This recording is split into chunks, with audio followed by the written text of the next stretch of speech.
Japan दौऱ्यावर असलेले केंद्रीय वाणिज्य मंत्री पीयूष गोयल यांनी जपानचे अर्थव्यवस्था, व्यापार आणि उद्योग मंत्री अकाझावा येसोई यांची भेट घेतली.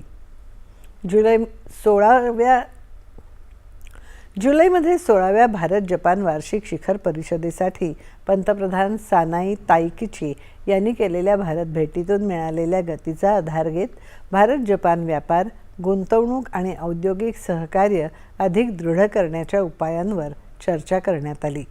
तसंच या दशकात भारतात 10 ट्रिलियन येनची जपानी गुंतवणूक आकर्षित करण्याच्या सामायिक उद्दिष्टाला अधिक चालना देण्याबाबतही चर्चा केल्याचं गोयल यांनी सांगितलं.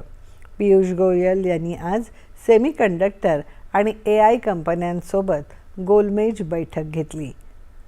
2032 पर्यंत सेमीकंडक्टरची भारताची मागणी $150 अब्ज पर्यंत वाढेल अशी अपेक्षा असल्याचं त्यांनी सांगितलं.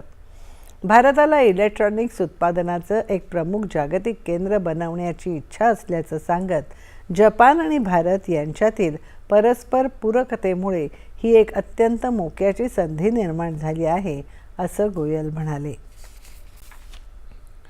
पंतप्रधान नरेंद्र मोदी यांनी